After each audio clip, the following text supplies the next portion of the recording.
I love this team. I love them. I love what I'll never be able to duplicate 2024. It didn't end the way we wanted to, and tragically, actually, it felt like it. It felt like a tragedy. This is where Wisconsin gathers to talk sports. Packers, Brewers, Badgers, Bucks. The Wisco Sports Show is on the air. Now, here's your host, Grant Bills. I tweeted last night after the game. I don't know if I was trying to be funny. I don't know if I was coping. I was probably just engagement farming when everyone's online. If I'm being honest, it's just easy to rack up a lot of Twitter engagement after your team loses. Sorry, I'll admit it. I tweeted last night after the game at 9:19 p.m. I don't know how long after the game ended this tweet was sent, but I tweeted, "Hey, Brewers fans, if you're feeling down, just know it will be way worse when you wake up tomorrow." That's the worst part of these losses. Season-ending losses, playoff eliminations, anytime the Packers have lost in the playoffs, especially the NFC Championship games. 4 times in 7 years, they lost in the conference championship game.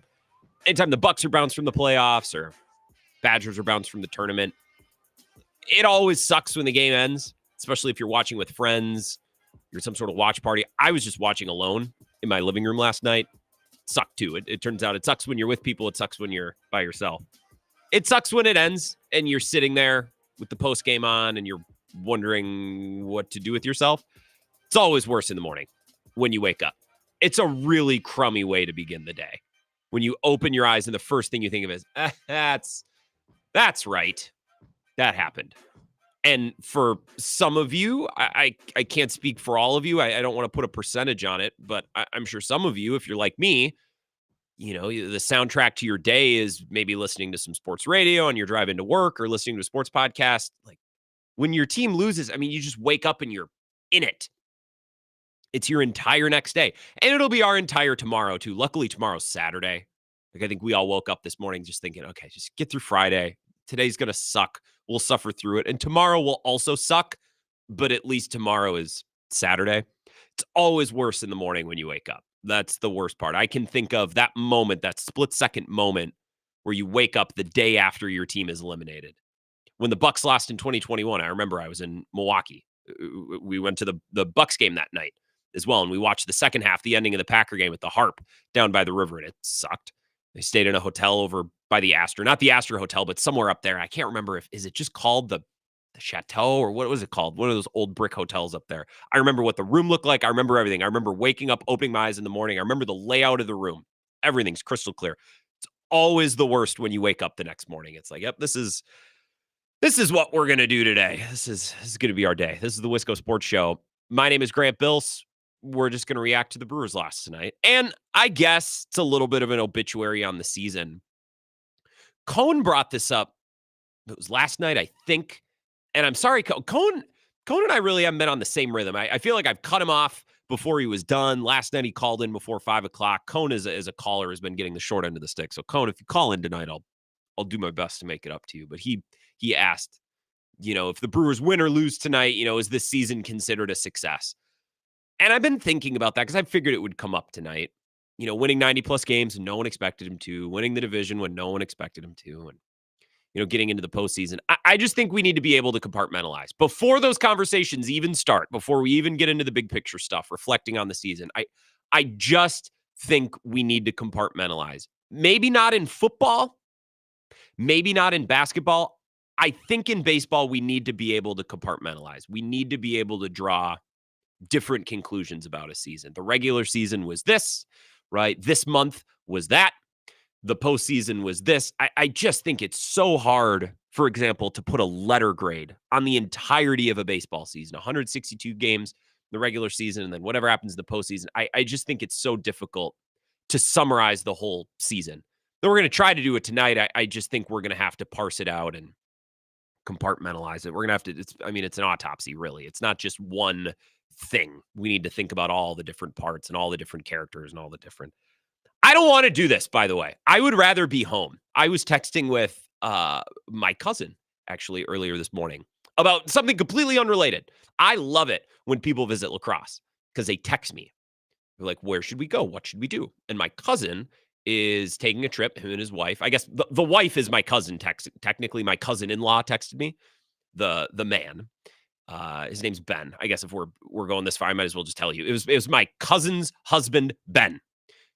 They're taking a trip for the weekend to La Crosse. Got an Airbnb, and they're going to get dinner, and they live around Eau Claire. So it's just a little weekend away. He's like, hey, we're staying here. We want to get a steak dinner. Where should we go? And I said, well, here are a couple options. If you want a little fancier, if you want some little, and we were talking. And I don't remember what he said, but he made a comment that was like, crummy about the Brewers, but it should give you some good content for today. I talked to another friend this morning who called me, a buddy who lives not in Wisconsin, just to catch up. He'll call me. We have similar schedules. He'll call me in the morning every once in a while. And he kind of said the same thing. He's like, well, it's sorry about your Brewers, man. But hey, I guess silver lining, you have some good content for today. I don't need the content. Been doing the show since 2018. It's only 2 hours long. I don't need this. This is not necessary. This show, I don't wake up in the morning thinking, oh my God, what are we going to talk about for 2 hours? Oh my God, what are we going to discuss? The show we got this thing down. I don't need the content. I would rather have not left my apartment today. And I actually told Bill, and I felt a little bad. We're kind of winding down the show. I said, sorry, Bill, if I haven't really been contributing, if I haven't really been adding a ton. To be honest, Bill, I'd rather not be here today. Like I'm not doing great after last night. And I felt a little bad because you never want to tell your boss, like, hey, I don't want to be at work today. And then I told Bill, it's like, well, I guess it could be worse. I could be working construction or, doing manual labor. But I think, honestly, I'd rather be doing manual labor today. This sucks. I don't want to do this for the next 2 hours. But what an awesome opportunity we have as Brewers fans for the next, hour and 50 minutes to talk about last night and what this team means for us. And we already have some callers on hold. I'll get to you here in the first segment if you're ready. 608-321-1670. Comment on the live stream, YouTube, Facebook. I'm on Twitter, @WiscoGrant. The show streams there as well. What do you want me to say about last night? What can I say about last night? We had some incredible moments. Like the types of moments that make playoff baseball just the best. You don't get those moments from an NFL playoff game. You can have, that drive that was filled with lots of plays, but what's incredible about baseball is it's one ball, one pitcher, one bat, and the entire stadium watching. You get a special home run or, an awesome strikeout from a pitcher. Those moments are just so much bigger. The individual plays, the individual moments are so much bigger than anything that you can get in football. And for the most part, anything you get in basketball. You can have a buzzer beater, sure. You can have a Hail Mary or something in football, but the scope of those sports are so much bigger. Baseball is just so magnified on the one thing that's taking place at any given moment. And we got some of those moments last night that just make baseball the best. Myers was incredible. His first ever postseason game, he was all about it. He was amazing. I was just amazed is a strong word, but I had such a great time. I got such an awesome feeling watching Tobias Myers last night. McGill, again, made for it. And hyping up the clubhouse and the crowd as he's walking back towards the dugout. Mears, and I've doubted Mears this entire season. He's just a home run, just giver-awayer. That's all he's done is give up home runs. He was awesome, and you could tell how much it meant to him, right? Getting those strikeouts, yelling coming off the mound. Freddie took the ball in the eighth, which I had mixed feelings about, but he was awesome. I was ready to go to battle for Freddie. And the bottom of the seventh, I think, when Bowers and Frelick gave us those home runs, two of the craziest, Sal Frelick specifically, not to take anything away from Rake Bowers, that Sal Frelick home run is one of the craziest moments I've ever seen watching sports. Maybe the most unlikely moment I've ever seen watching the Packers, the Brewers, the Bucks, the Badgers. And I don't even think that's hyperbolic. The way that he profiles as a hitter, the season that he's had, he hadn't had a home run since May. And that's not because he's been hurt. That's not because he's been slumping. He's not that type of hitter. And yet in that moment, he found it within himself. And I'll always be a Sal Frelick fan moving forward because of that. Took my breath away. I was jumping up and down in my living room. And I'm not someone, if you've watched games with me, if my friends know, I'm pretty even keeled because I do this for a job. And sometimes the team loses and sometimes they win, but I'm never the guy to yell at the TV.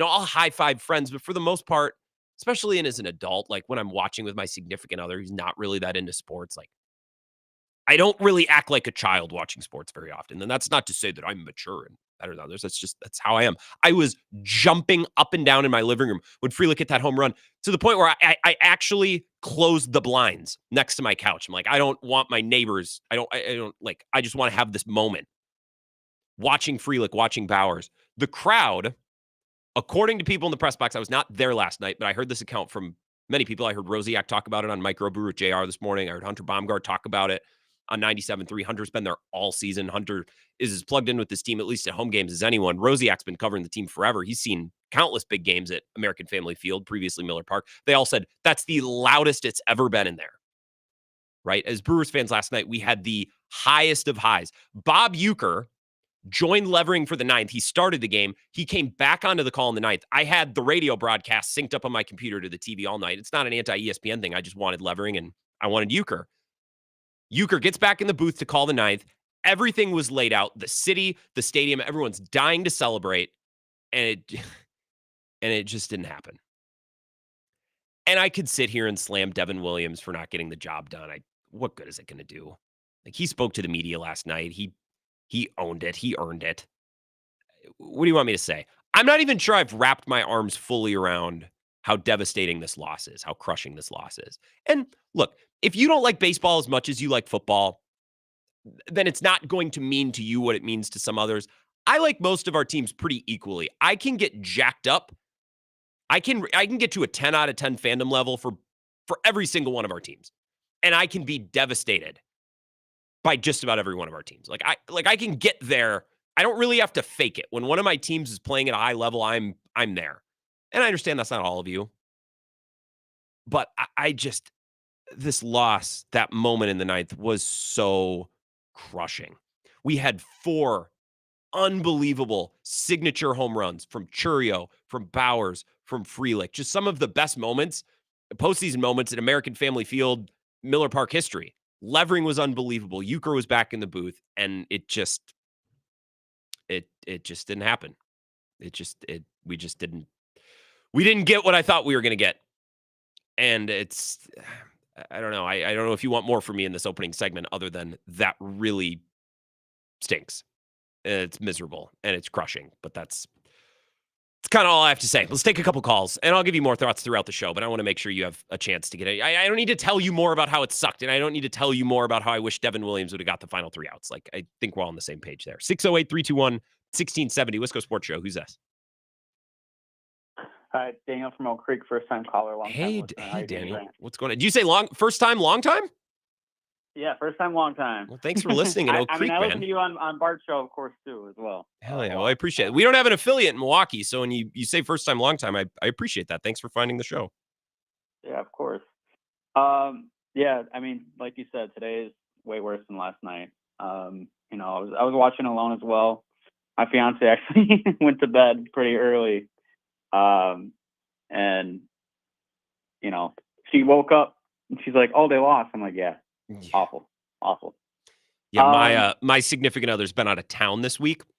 She's back today, and I didn't tell her anything about the game last night. She was busy. She was doing work stuff, and I'm gonna see her after work now and have to explain. Like, she's gonna be, "How are you?" And I'd be like, "I'm thrilled that you're home," but like, she's not a sports fan at all, and I don't know that I'm gonna be able to illustrate to her what happened, what I went through last night. Yeah, that's the same way for me. But I was looking on Twitter today, and someone compared it to, if you're a North Carolina fan, which I don't think a lot of listeners here are, but it kind of relates to, or is compared to the Marcus Page buzzer beater, or not buzzer beater, the last second or 5 seconds left that shot in the national championship game. That's what the Sal Frelick and Jake Bowers home runs feel like now. Like, they're insignificant.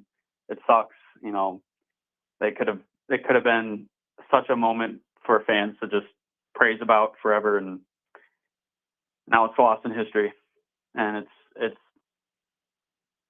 like I said, it's just awful. Yeah, I think you hit the nail on the head. You say Daniel in Oak Creek, right? Yes. All right. Thank you for the call, Daniel. Thank you listening, and thank you for listening. I hope we talk again. Yeah, it's awful. It was right there. We had the great moments. The crowd was there. Everything was, the red carpet proverbially was laid out, and then it just didn't happen. So Yeah, look, I've been someone who's complained about Sal Frelick a lot this year. I'll never say a bad, like, that was one of my favorite moments watching sports in a long time. That's why we like sports. The unlikely hero who does something that you never expect in a million years. The iconic Jack Buck call of, I can't believe what I just saw. Especially after the Jake Bauers home run, because the crowd is jacked up now. The crowd has been warmed up. It's like Jake Bauers was the opening act to the main event. And it's not to, take anything away from Jake Bauers versus Sal Frelick, but the crowd was already ready to go. And then Sal Frelick completely busted open. Everything was laid out. Everybody was ready to lose their mind and celebrate. And then we just didn't get to. Brewers fandom just didn't get to. Let's take one more call. If you're on hold, I promise I'll get to you. I got to take a break at some point. I got to keep the show on schedule. 608-321-1670. Wisco Sports Show. Who's this? Hey, Grant. It's Thomas. Hey, Thomas. What's going on? I just want to say how disappointed I am in the Brewers. I completely feel you. You and Bill were talking about it on the show earlier this morning. The Brewers were like 3 outs away.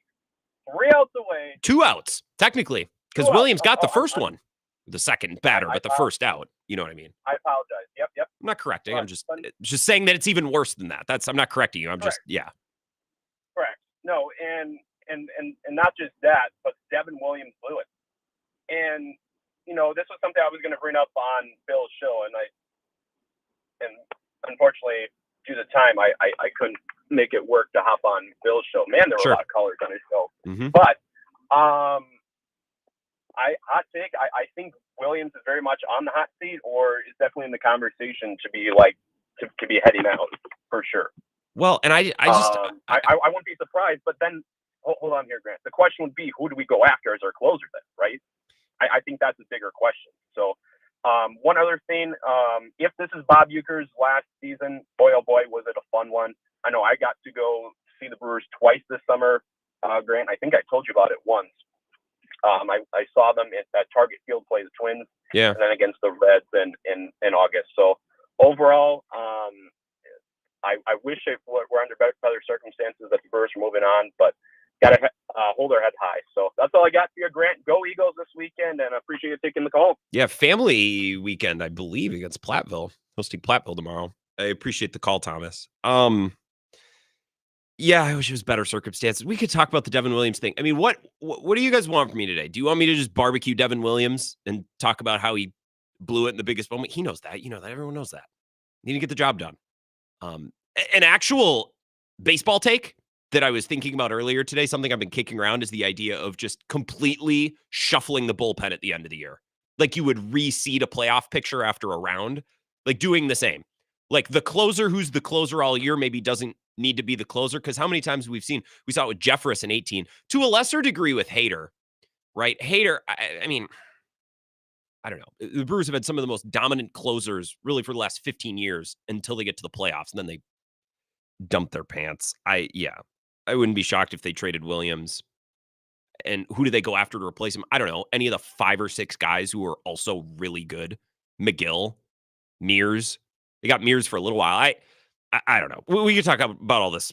More of your thoughts, more of your calls. Bear with me today. I'm just not having a great time. And I don't think most people are today, but that's sports. 608-321-1670. More of your thoughts, more of your calls next. This is the Wisco Sports Show with Grant Bills on the Wisconsin Sports Zone Radio Network.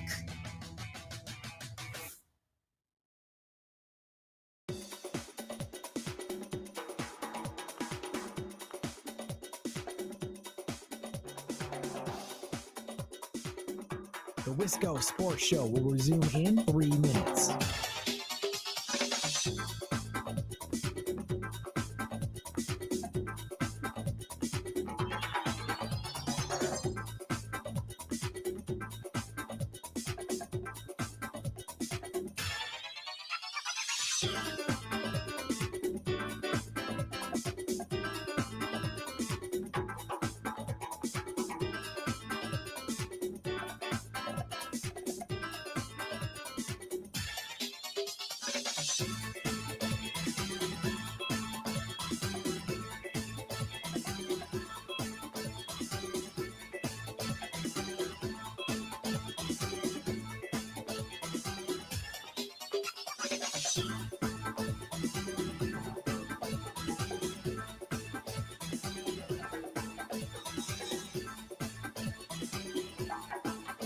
The Wisco Sports Show will resume in 2 minutes.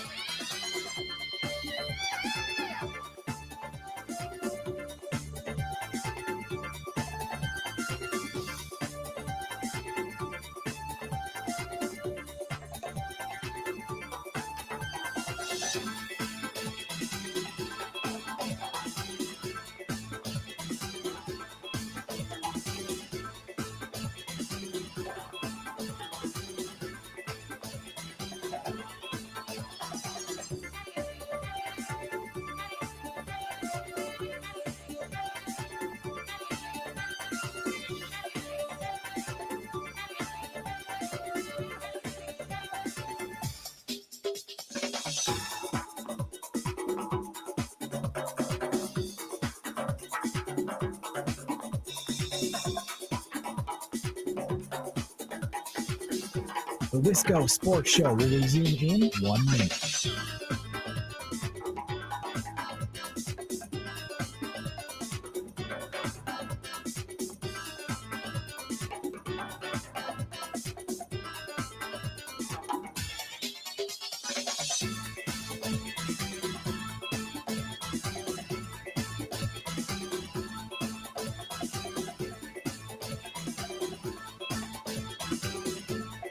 The Wisco Sports Show will resume in 30 seconds.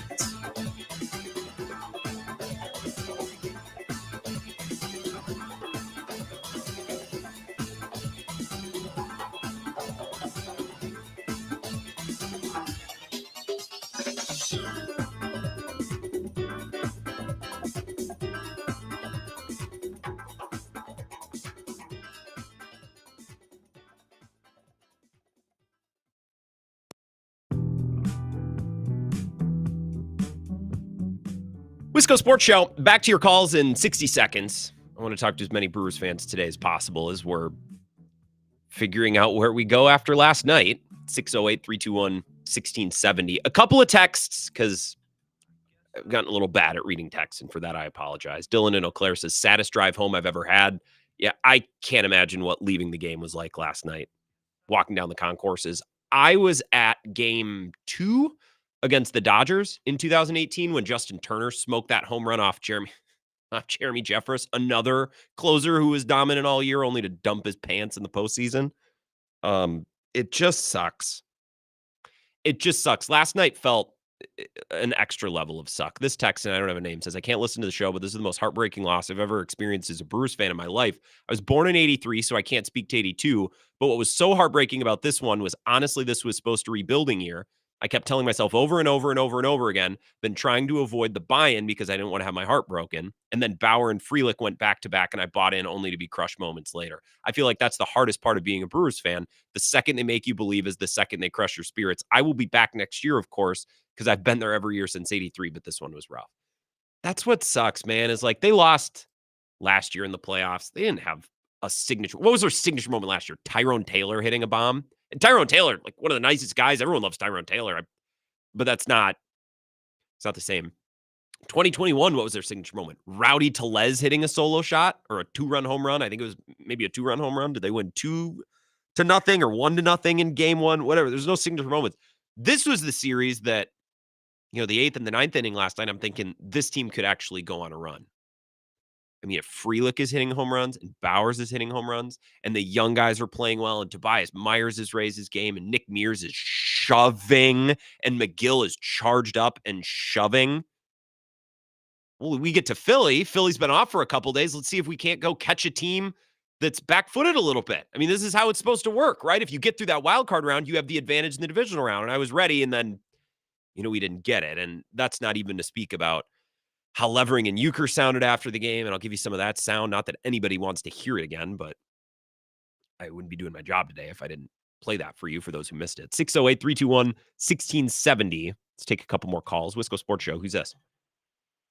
Hey, it's Uncle Packer. Brother Brewer. What's going on, Uncle Packer? No. Brother Brewer died last night. He had a Yeah. really rough time. Yelled, hollered right into a screaming fit. Had to go back. Had to leave him alone. I understand that the way baseball is going, it's going to be really tough. I think winning the World Series is like the top. I love the Super Bowl, but man, I was around when the Twins won, and I'm kind of a Twins fan too, and Mm-hmm. it was amazing. It was just amazing. And I want to be alive for a Brewers World Series. And I think I'm not being pessimistic. I'm going to be a Brewers fan for the rest of my life. And I'll be right here next year with a blue and gold face screaming "Go Brewers." But I just think until baseball gets more parity somehow, I don't know what I can blame it on this year. I don't know how that team can do that. I think they were that much better than us. I think that's what's frustrating is that wasn't a payroll issue. That wasn't. I mean, they had a 2-run lead with one of the best closers in baseball on the mound. The universe basically just said no to Brewers fandom. Now, they might have gone on to lose to the Phillies or the Dodgers, and then we'd be talking about payroll and markets and all that stuff, but that's not what last night was. And weirdly, I think that makes it worse. It makes it harder for us to swallow. Hard. That's just hard. I had so much trust in him. I just thought after he got the first out, man, I was counting, and then, it just was hell for the next, whatever long that took. And when in the top of the ninth, the bottom of the ninth, that first, when Sal Frieda hit that line drive and we're on, Hope came back and it was crushing, but I can't dwell on it. I'm just going to let it go and hope the Pack just kicks some butt on Sunday. And we move on, we just got to move on. We move. What else can we do, Uncle Packer? I appreciate it. What was that? One more thing? It's just hard, but we move on. And listen, everything you're saying, and I hope we have a good eulogy later on the week, maybe next week. We put it to sleep. We pray for our team. Let us pray. Maybe. I don't know. I did a funeral a couple of years ago. That was fun for a team that none of us really liked in 2022. And the hater trade was fun, made for good content. This doesn't make for good content. This is just depressing. And I think that's what's frustrating about last night is it wasn't an issue of market size or payroll, at least not in this 3-game series. The Mets have more money, of course, but between these two teams, it was evenly matched. It was well pitched both sides last night. I thought it was well managed. Really across the board in the series. I don't look at anything that Pat Murphy did or Mendoza did. I thought the managers and the players, I think it was very even playing field. And the Brewers had a 2-run lead going into the top of the ninth at home with as loud of a crowd as that building's ever seen. And it just didn't happen. And yeah, okay, that's on Devin Williams. He needs to get the job done, but I weirdly think it's emblematic in a bigger sense of just a franchise that's constantly close, but never allowed to get there. And by the way, it's not like Brewers fans. It's not like we're dying for a World Series. We just want to advance. I just wanted to go to Philly. I just, for one night, last night, wanted to be able to celebrate. And I wanted that ballpark to be able to walk out together celebrating. That's all I wanted last night. That's all I wanted for Brewers fans last night. I think Brewers fans and Brewers fandom deserves better. They deserve a lot more, but, was a Clint Eastwood line, deserves got nothing to do with it. Which movie is that from? Quigley Down on, that's Tom Selleck. Good, Bad, and the Ugly? I'll Google it. 608-321-1670. Wisco Sports Show. Who's this? Brett and Tulsa. Hey, Brett. How you do? That's a dumb question. Welcome, Brett. Thank you for calling. I was hoping to hear from you today. Yeah, I don't really have. I'm trying to compare, I guess, and where this ranks, and it might be the most heartbreaking Brewers loss of my lifetime. I don't know. 2018 Game 7, obviously the situation was much different, and you're in a bigger game, but just how that 7th inning played out, and then to go into the 9th, there's certain games where you can second guess things and you can have the debate. You should have done this. You should have done that. To me, there's literally no debate of what Pat Murphy could have done differently. I mean, really the whole series played out exactly how you wanted it to, besides the 5th inning on Tuesday where your defense fell apart. And that's what makes it so heartbreaking. Yeah, I think Game 7 in 2018, there was a moment that I thought they were going to win. Christian Yelich hit that bomb in Game 7 and 18. I think we all had a collective moment where we believed. It never in 2018 felt like it was in the palm of our hand like it was last night. Now, 2018, the stakes were higher because that was to go to the World Series. Last night was simply to advance to the divisional round, but it was in our hand, and it was at home, Brett. And you can speak to the crowd. You were there last night. That building was ready to absolutely go. How loud did it get during that Frelick homer? Yeah, I mean, just being the first pitch, like it just never quieted down, right? Like the players were just going absolutely nuts on the outside the dugout, and then the first pitch, Sal Frelick hits probably the hardest ball he's ever even dreamed of hitting. He did. I think statistically, they pulled up the stat count. I think it was his hardest hit ball of the year. I'll look it up. Why not? I can find that information. Yeah. So it was one of the loudest moments for sure. I mean, there's a couple of them, right? Like the Woodruff homer, the Yelly homer that you've talked about, like a few Braun moments. But yeah, I mean, it felt like it was over, right? You have Devin Williams waiting, and yeah, and then I know you briefly mentioned it. Euchre, I mean, just to hear Levering's voice and then Christian Yelich talk about him, like it seems like he's done, and which we all knew was coming here at some point. But I mean, he's 90. Done, he's 90. It's not like we're really speculating on anything crazy here. He's 90. Yeah. You know what I mean? Yeah, but it just for it to happen. I mean, there wasn't many scenarios where it was going to end on a win, right? But for it to happen last night, like it just, yeah, I don't know. It's a tough pill to swallow. Every team always looks different, but there's some big change coming too. So it'll take a while to get over it, but we'll be back. I'm already thinking about opening day next year. God, I'm a sucker. And Brett, I know you're the same way. You're not a sucker. You're just a fan.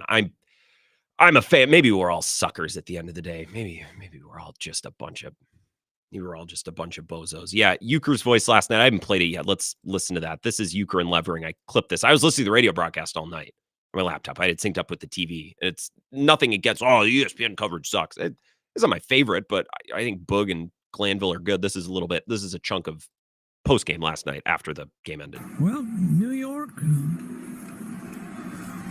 down. They did it. And the crew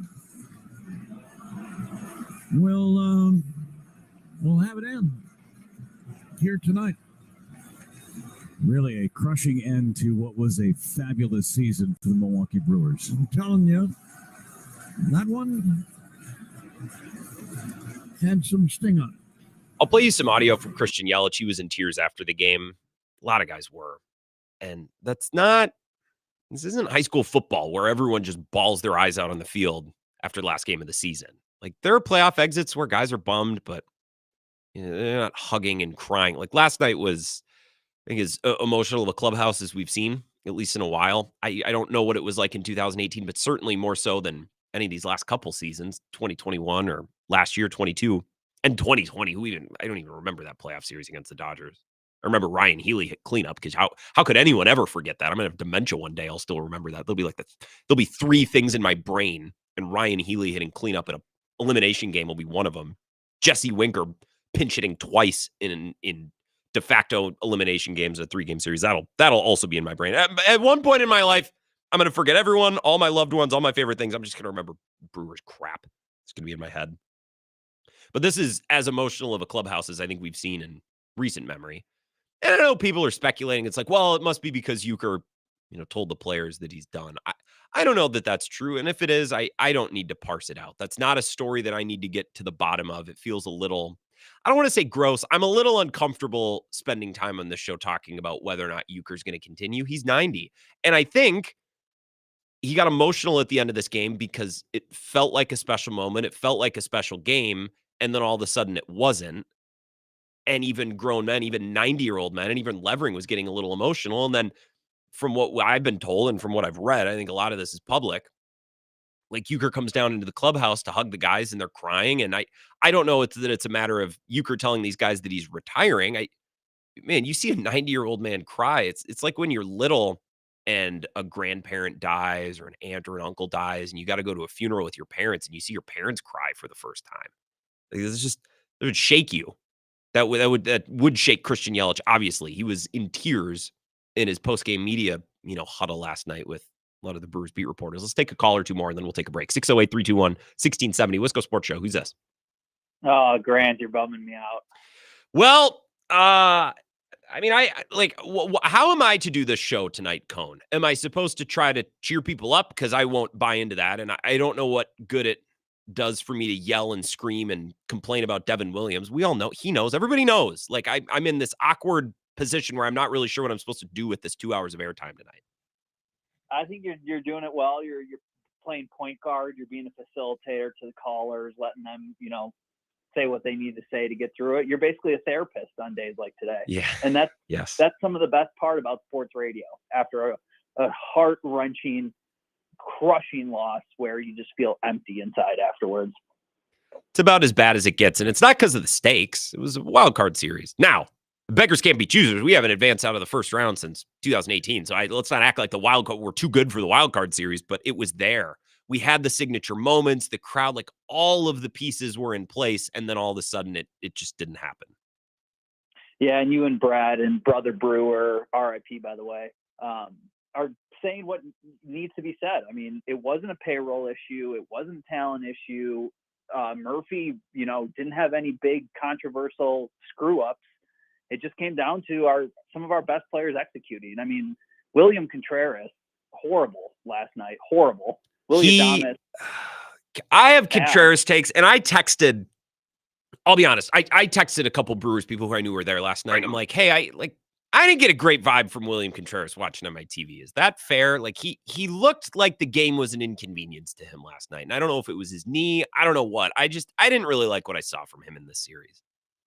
Yeah, maybe Eric Haas was the move, but can't criticize Murphy for, putting your best guys out. No, I don't blame him. No. I am kind of starting to look at some of the silver linings though. And I'm talking myself into this team.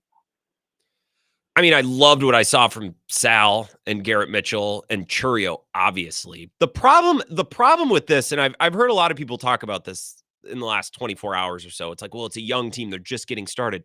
But we've said that like every year since 2018. You know what I mean? Like it's always going to feel that way for the Brewers because they're cheaper. They're always going to prioritize their farm system, their guys. They're always going to skew younger. You'll be able to say that almost all of the time. I agree for the most part, but this has been like the least patchworked team in this kind of run. Sure. The Brewers have been. So, that's something to be hopeful for next year. We got our manager. We got a franchise cornerstone. We got some solid pieces around them. Yelich coming back. I mean, like, there's a lot of ifs of, is Frelick going to be good next year? Is Terang going to take another step? Is Ortiz, does he look like he's the guy of our corner or maybe our future shortstop? Yeah. And Rhys Hoskins will be gone, I pray. And maybe they got some cash this offseason to play with. Yeah, I don't know. I don't know about Rhys Hoskins. Cone, I appreciate it. I just got to take a break. I'm woefully late. God, is it messed up that part of me is like kind of happy at the idea that Hoskins might opt in? Because I think he'll be better next year. And I still believe in Hoskins. Sucky postseason, though. What did he finish? I pulled it up here before the show started. He had 9 at-bats, 0 hits. He had an RBI, but it's because he got hit by a pitch. 3 strikeouts, like just a whole lot of nothing. And then he gets pulled for Jake Bauers, and Jake Bauers immediately parks one in, the right field bleachers. It was really frustrating. From Adames, from Contreras, from Hoskins, really from the veterans, the middle of the order. And I guess if you would have told me at the beginning of the series, well, you're not going to get much from Adames, Contreras, or Hoskins, I said, well, probably going to lose. But the other guys were so good. Moment from Sal, moment from Bauers, what Churio was able to do. They were good enough yet to win the series, and Devin Williams just got a couple more outs. All right, I'm behind for a break. We'll be back in a few. This is the Wisco Sports Show with Grant Bills on the Wisconsin Sports Zone Radio Network.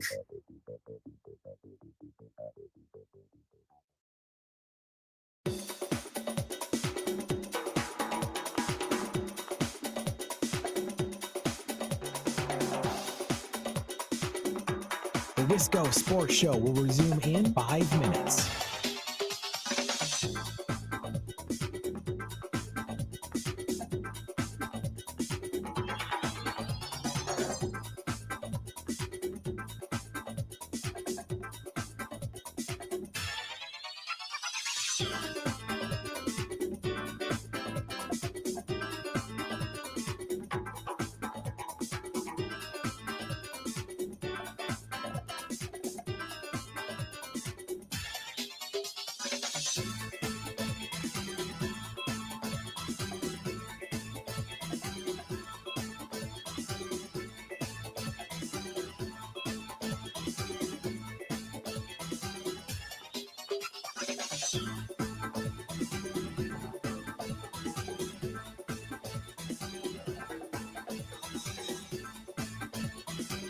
The Wisco Sports Show will resume in 4 minutes.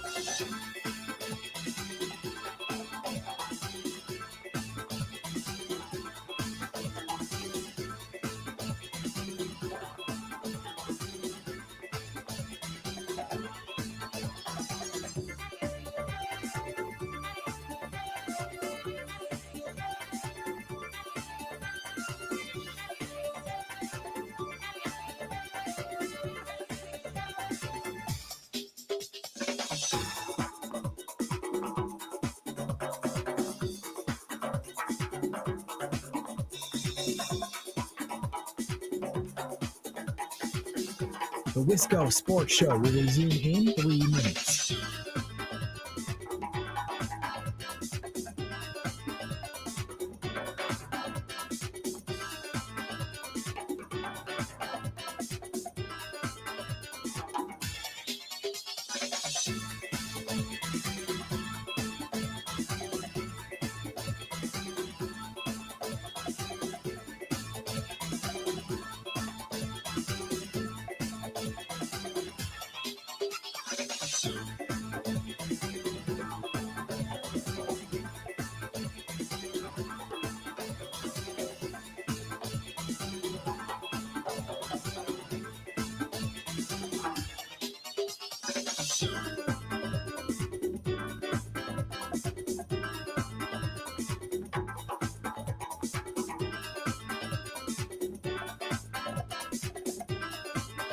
The Wisco Sports Show will resume in 2 minutes.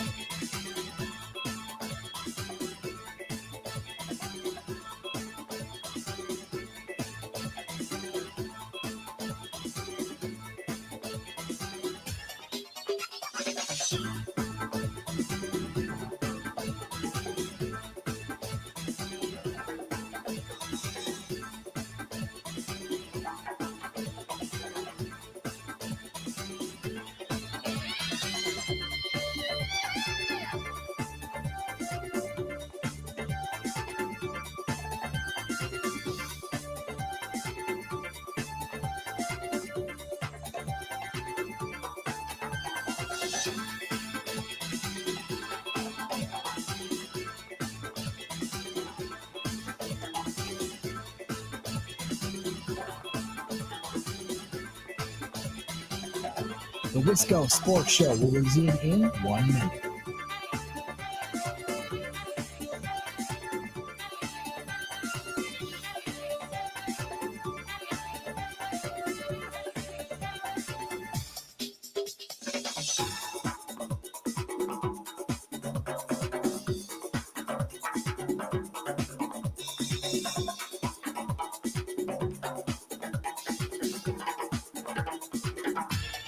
The Wisco Sports Show will resume in 30 seconds.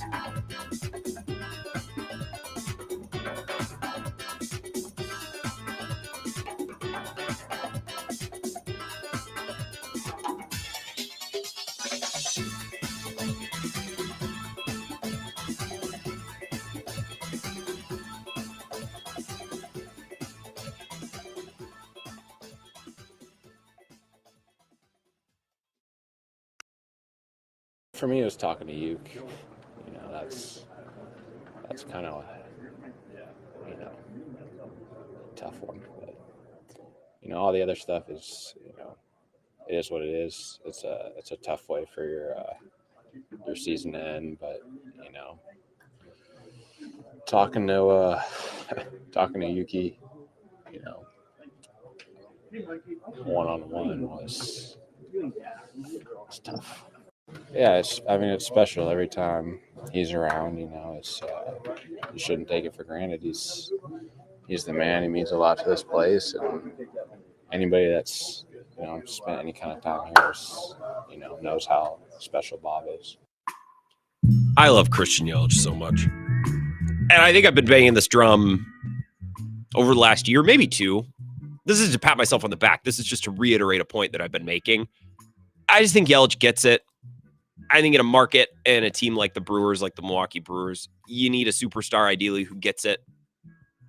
I think Dan Campbell gets it with the Lions. It's a big part of the reason for their turnaround, I think, because he understands what Detroit football is and what they've been through. And I just love Christian Yelich. And I obviously, it goes without saying, wish he could have played in this series because he was having an unbelievable year. But listening to him talk about the importance of Euchre, what he means to the franchise, like, I don't know, man. I just love the guy. He gets it. And I think the last 2 or 3 years especially, he's really stepped into an ambassador role, just kind of speaking for the organization in the best way all the time. And I just really appreciate it. And that commentary last night as he's got tears in his eyes is just another example of that. 608-321-1670. Back to your calls as promised. Wisco Sports Show. Who's this? Oh, Grant, speaking of tears in my eyes, watching that game last night, I made the mistake of having a date during the game. I took her to a sports bar. And, after the Brewers lost, I started getting tears in my eyes. And she's like, "Are you crying about this?" I go, "No, it's allergies. It's allergies." Did she like it? Did she appreciate a man with a softer side, or no, not at all. Not at all. Not at all. She's like, and I got mad at her because I don't think she understood baseball, like what team I was rooting for. Because when the Mets hit that home run, she got a little excited, like, "Oh, there's some action going on." I go, "Why?" I just looked at her like, "What the hell?" But let's start with the human side of this. This was tough because of all the times we've been close. And you look at the Brewers, they've made the playoffs, 6 out of the last 7 years? That's awesome. This is the golden age of Milwaukee Brewer baseball. And this is what makes it so tough because people like my mom, they're in their 70s, they're at this game, they're cheering for the Brewers, and guys like Brett and Tosa, even yourself, Grant, it makes it tough because we are the small market Brewers, and Uncle Packer, Brother Brewer, whatever you want to call you. I like the fact we're the small market Brewers, the Midwest Brewers. Yeah. I'm cheering for my brothers out of Kansas City, out of Cleveland. I like that. And I really appreciate that MLB actually has this structure now. I'm like, screw you, big market New York. We're going to take you down. It didn't happen, but it makes the games more fun for me. Do you feel that way too? So about the format, the format is, not to be super cliche, the format's the format. Like, you got to win games in the format. Other teams have done it. The Brewers have not. I don't think this is victimizing the Brewers. They were the third best team, so they have to play a best of 3, beat the Mets in a best of 3. They were up 2 runs in the 9th. They easily could have advanced. They just didn't. I think, like, your point, I love I love cheering for a small market team. It's rewarding to me. I would occasionally, once every 5 to 10 years, like a moment. Last night would have been a moment. I would have been fine. I would have been able to celebrate that win and those home runs from Bowers and Frelick for a long time. That would have kept me fulfilled. That would have kept my fandom going for a long time. I don't mind cheering for a team that's not winning championships. I would occasionally like a moment. I feel a little bit robbed after last night, but that's, I guess, secondary. The way I look at it, look at the Pittsburgh Pirates, the Cincinnati Reds, these teams that do nothing, Colorado Rockies. But as far as the baseball part of this game, and I'm not going to pile on Williams either. I never trusted Devin Williams. I really haven't. This isn't like the Mariano Rivera here of the Brewers. This guy, he's got to get his sinker over. He's erratic. He's blown games. He's not gotten outs in games before. And when he walked Lindor, I'm like, we're screwed. And sure enough, that's what happened. But I'm not going to put this all on Williams. I know he said he was, but they had this. I don't know what the scoring opportunities were. Who was in scoring position the first 8 innings? I don't think the Mets had anyone in scoring position the first 8 innings. No, the Brewers had guys on. The Brewers had a Gary Sanchez double. The Mets didn't. They had Troy. The Mets didn't have opportunity. The Brewers pitching staff was unbelievable yesterday until Devin Williams and the home run in the 9th. They had opportunities. I just would have liked to see a little bit more production from the guys who were supposed to produce runs. Absolutely, but they had their opportunities, so you can't put it all on Williams. They had chances to score, and they didn't. And Contreras with the knee, it just is what it is. They didn't have Yelich. You didn't have Woody. A lot of things we didn't have. They didn't have Woody last year either. Woody to me is the David Bakhtiari figure, I think, in all of this. And it sucks they don't have him. But at this point, they've been existing without him long enough. Tony, I appreciate it. I just want to sneak one more call in here before we go to break. I'm with you and all that. And yes, the meat of the order needed to do more in the series. They had a 2-run lead at home with an electric crowd with a guy who's closed countless games. I'm not saying that we can't spread blame, but look, Devin Williams faced the media last night. He faced the music. he knows. We all know.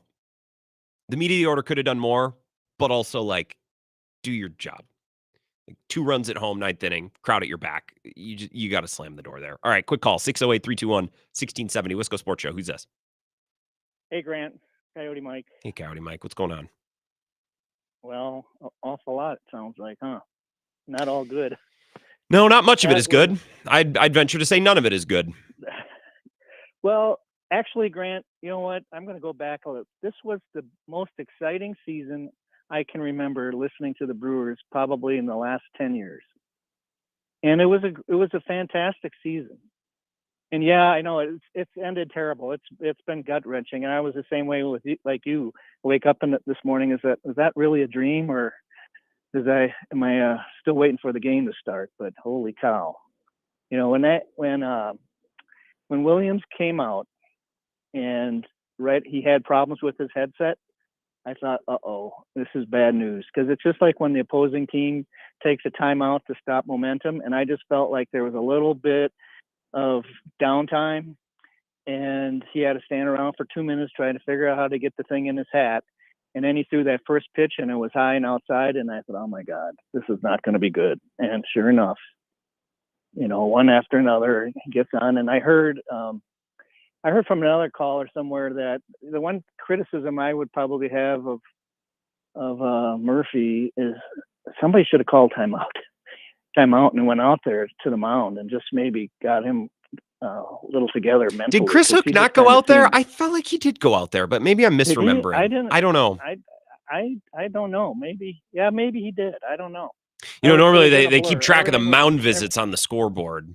I was not at the park, though. They don't include that on the graphic on ESPN, unfortunately. Yeah.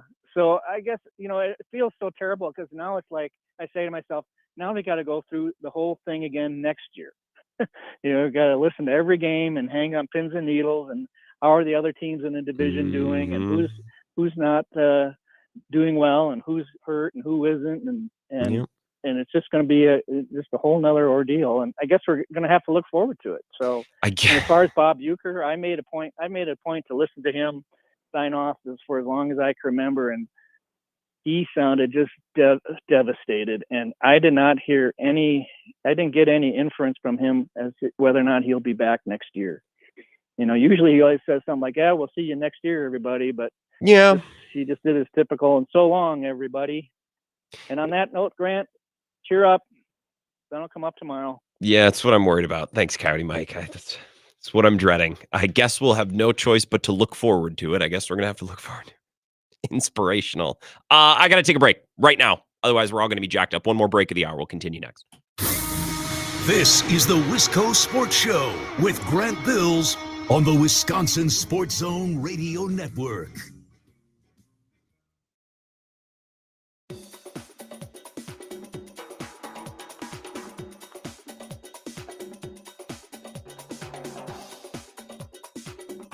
The Wisco Sports Show will resume in 3 minutes.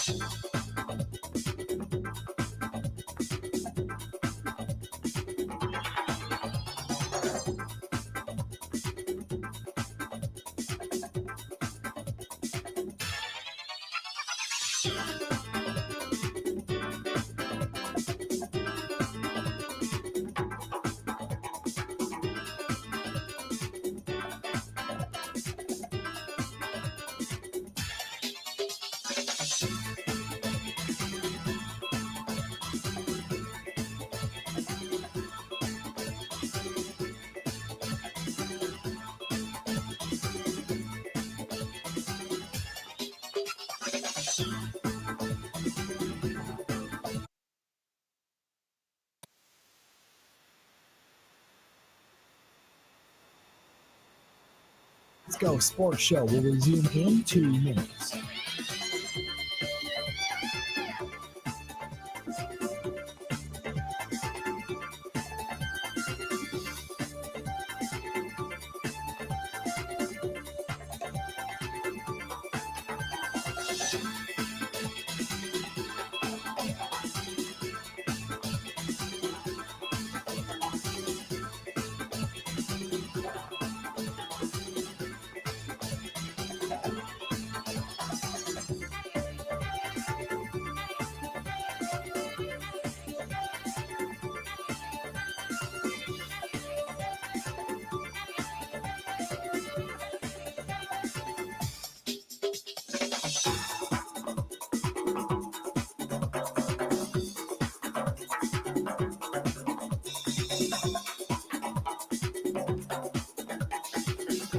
The Wisco Sports Show will resume in 1 minute.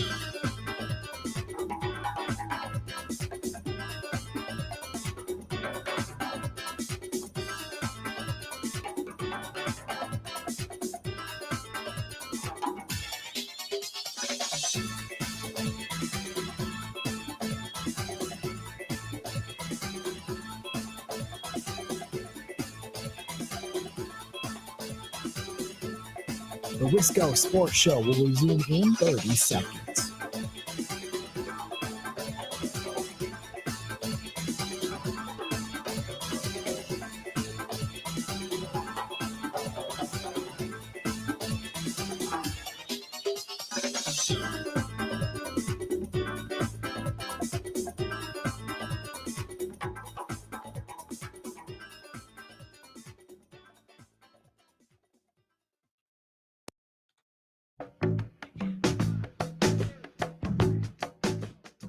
Wisco Sports Show. Got to take a quick break, get a 2-minute update from Zach Heilper. No commercials. We'll get right back to it, back to your phone calls after 5 o'clock. So if you're on hold, stay there. I promise I will get to you as quickly as I can, while providing ample and fair airtime for as many Brewers fans as possible to air their grievances or their emotions after last night. I got a tweet from Urethra Franklin asking, Grant, what are your thoughts on the John Boy video showing Williams was tipping his pitches?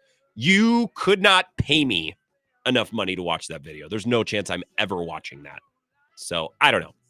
Seems far-fetched, but what do I know? Again, I'm not going to watch it. There's no sum of money you could pay me to watch that video. So that's my thoughts on that. 2 minutes, no commercials. Zach's update. We'll get right back to taking your calls. Talk more Brewers next.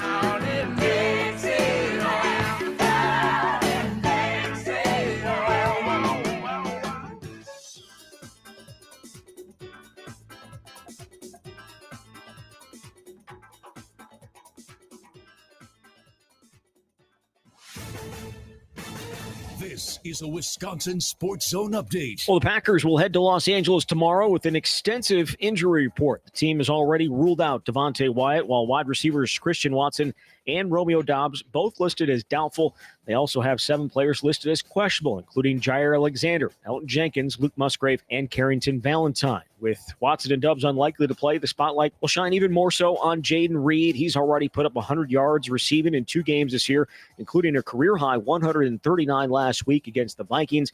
Quarterback Jordan Love said it's impossible not to be excited by what the second-year wideout gives them. He's definitely got a lot of energy, but I mean, the biggest thing about Jay Reed is just his mindset. You know, he always wants the ball. When the ball's in the air, he's going to go get it. You know, he had some big-time plays there late in the game. I mean, even his touchdown, like the ball's hanging up there, he's going to go up and get it. He's got that dog mindset, and it seems like every time he touches the ball, you know, big plays happen. Again, the Packers will face the Rams tomorrow. LA beat up too, going to be without star wideouts Puka Nacua and Cooper Kupp. Kick on Sunday is set for 3:25. Turn to the Badgers.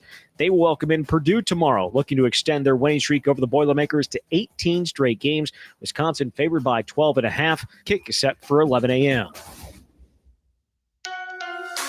Rural Mutual Insurance, keeping Wisconsin strong. Farmers deal with a lot, including long days, stress, and fatigue. This is your reminder to take breaks, stretch, have a snack, and hydrate your body. Avoid farm accidents by keeping yourself healthy. Visit ruralmutual.com to learn how Rural Mutual supports Wisconsin farmers and prioritize safety on the farm. Rural Mutual Insurance, keeping Wisconsin strong. Well, the offseason has begun for the Brewers following last night's heartbreaking loss in the NL Wildcard Series, and the Bucs gearing up for their preseason opener coming up on Sunday against Detroit. With this Wisconsin Sports Zone Network update, I'm Zach Heilper. I love this team. You know, I love them. I love what I'll never be able to duplicate 2024. It didn't end the way we wanted to, and tragically, actually, you know, it felt like it. It felt like a tragedy. This is where Wisconsin gathers to talk sports. Packers, Brewers, Badgers, Bucks. The Wisco Sports Show is on the air. Now, here's your host, Grant Bills. I like that description from Murph. Maybe we'll hear a couple more comments from Pat Murphy before the end of the show. For the most part, I always get down with what Murphy has to say. Every once in a while, he'll say something that I don't agree with. He got a little, I wouldn't say testy, but I don't really know that he connected with Kurt Hogue when Kurt asked him last night. It's like, yeah, at some point, do you think the fans are kind of owed an advancement, let's say, in the postseason past the first round? And Murphy went on to talk about, well, we deserve to be commended for making the playoffs this many times in this many years. Yeah, okay. Mm-hmm. It would be one thing if they looked to be leagues behind the Mets last night. Well, young team, inexperienced, right? Of course, yeah, I'd get that. If they were losing to the Dodgers or the Phillies, man, you were up 2 in the 9th with the loudest crowd. Again, these are not my words. These are the words of people who were in the press box and have been in the press box for years and years and years. The loudest crowd that many had ever heard in that building before. And you blew it. So don't blame fans and reporters for wondering, hey, are you ever going to win one of these? Because if not last night, help me understand. What am I missing? What am I not seeing? I get it. Of course. Well done. You made the postseason 5 times in 6 years or whatever it is. Great. But the idea is you get in one of these years, you get hot. And this series was setting up in a way and building at least to the 9th inning in a way last night. It's like, well, now you take this momentum from the series and you go run face first into a Phillies team that's been sitting idle for a couple of days, right? That's what you want. That's always the way that this has worked. And it didn't end up happening, obviously. So I'm taking your thoughts. Playing point guard, as Cone said a little bit earlier. 608-321-1670. Let's take a couple calls. Thank you, everyone, for waiting. Wisco Sports Show. Who's this? Grant, it's Q. Hey, you Q. are a fan. All right, Q. It sounds like your call dropped. Call back, Q. I'll get you on, I promise. 608-321-1670. Who's next? Wisco Sports Show. Who's this? Denny from Holman. Denny from Holman. Denny, what do you think about all this? I'll tell you, Grant. I'll tell you, it's just like I did mourn, just like when the Packers was 4th and 26. They could have went to the Super Bowl. They threw that ball. There was 4 Packers there, defensive backs. Mm-hmm. And the Seattle Seahawks got it, Mm-hmm. And the same thing with Elway Elway was all he was getting all this accolades and stuff for that Super Bowl, and then they went out and beat the Packers. I felt just like you. I was mourning and stuff, but if I'd have told you at the beginning of the year that the Brewers were going to lose Williams and they were going to lose Yelich Mm-hmm. and they were going to be suspect, you would probably have said I was crazy. So I mean, in one respect, I feel that the Brewers had a pretty decent season in all, and I appreciated what I did see and hear from them. I think Adames is done. I think he, bid his farewell. But I do agree with you. I don't know why they didn't do something when he walked the guy. It's like, stop the momentum, do something. I mean, what specifically do you want him to bring in another guy? Is that what you mean? I thought so. I honestly did. When he got those 2 runs, I thought, you know what? Well, why not bring another guy? I know. Well, when he gave up the home run, sure. At that point, the damage has been done, though. I want to go back to the first thing that you said, Denny, when you said, if I told you at the beginning of the year, and this is always the logic that we do this time of year, what if 2 weeks ago, I would have told you, let me throw a different hypothetical back at you. 2 weeks ago, I would have told you, hey, they're in game 3 of a best of 3 wildcard series at home against the Mets, and they're leading 2-0 in the top of the 9th inning, and Devin Williams is coming on. What would you have said? I'd have said we got to win. That's the thing, and that's why I think, Denny, we got to be able to separate regular season from postseason when we're grading, when we're talking about the season at large, right? We should be able to say they had a really good regular season, winning 90+ games, great examples of development, overcoming adversity, good play from young players, surprise stories, fun stories. Murphy was great, going to win Manager of the Year, I'd expect. And then we can also say, yeah, they kind of screwed the pooch in the postseason.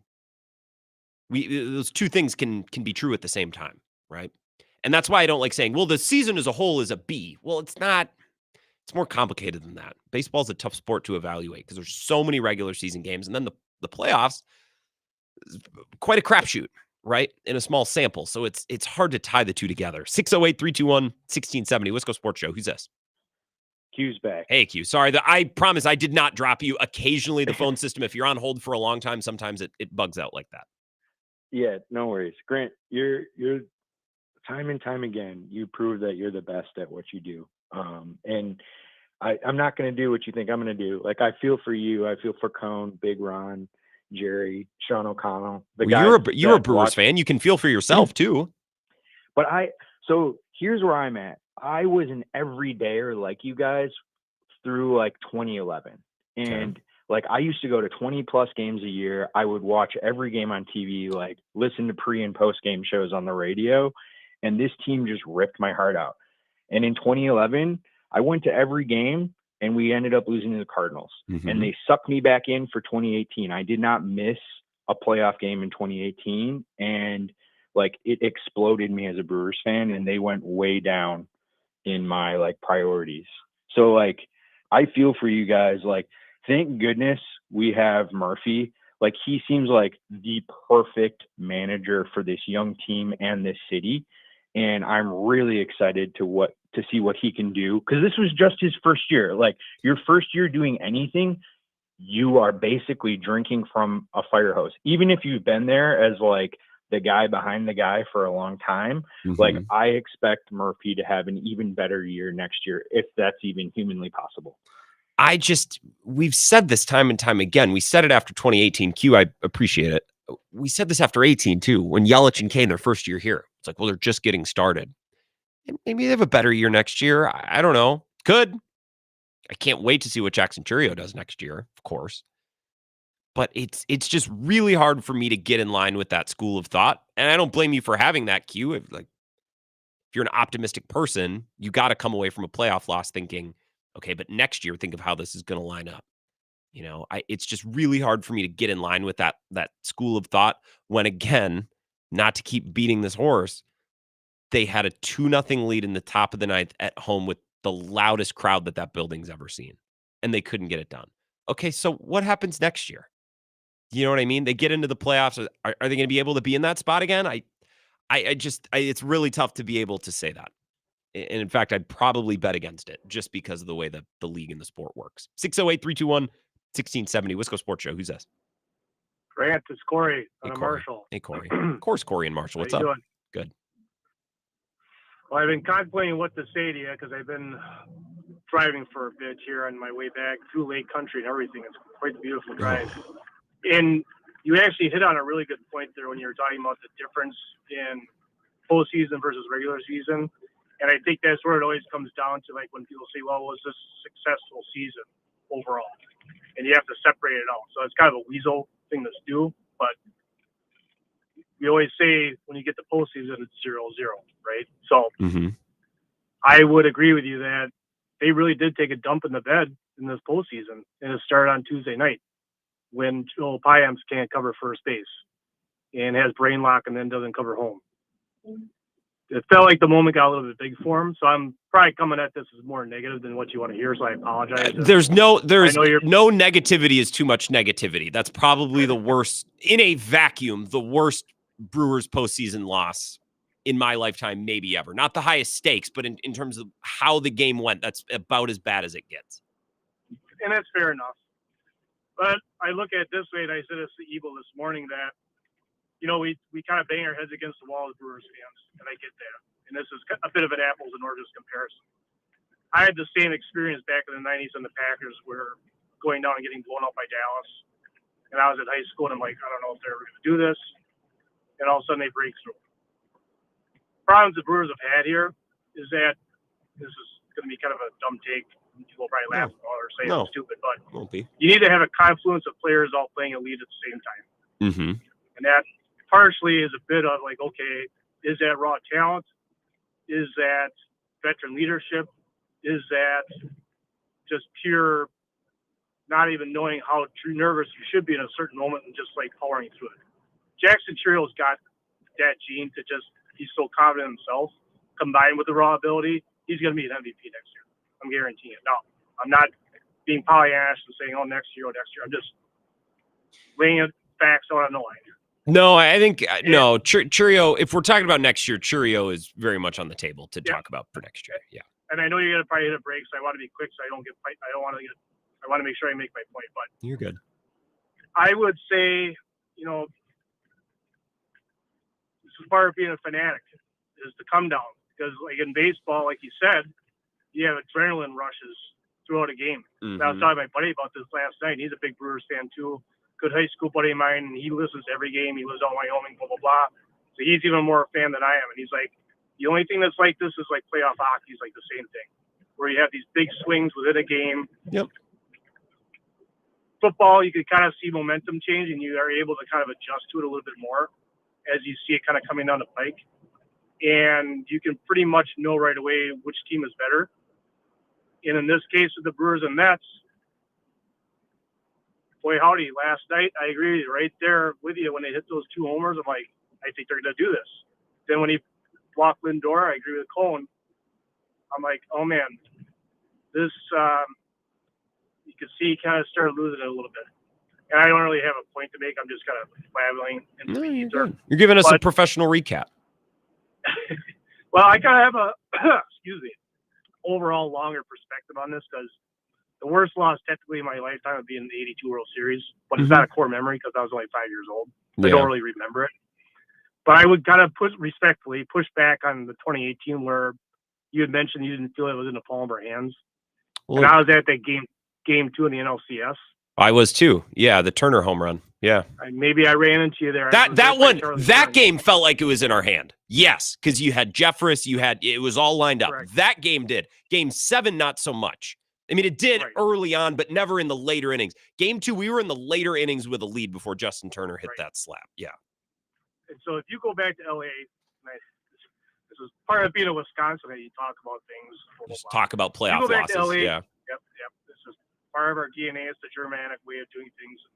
Life is pain, all that good stuff. If you go back to LA up 2-0, all you got to do is win a game out there. You come back with 2 chances, you might even win 2 games and win. Well, and that's the other messed up part of this. And Corey, I gotta go. I appreciate it. That's the other messed up part of this is maybe they go on to lose to the Phillies or the Dodgers. In fact, they probably do, because those 2 teams are really good. But this whole idea of what the Brewers have been doing, it's been based on just get in and get hot. They got in. I think they won 5 of their last 7 in the regular season. Then they would have won 2 of 3 against the Mets, and they would have done so behind a 20-year-old who appears unstoppable, and Jake Bauers and Sal Frelick. If that's not getting hot, I don't know what is. I would like for the veterans, the higher-paid good players, to play well too, but from a vibe standpoint, the team could not have been any more jacked up going into the 9th inning last night. Then you go to Philly, who've been idle for a couple of days. And the idea is you catch them flat-footed, you steal a game at home, and because the format is 2-2-1, you steal one game in Philly. If you take care of home field advantage, you win both those games. It never goes back to Philly, right? It's so winnable in that spot. And we never even got to see it play out. And it sucks.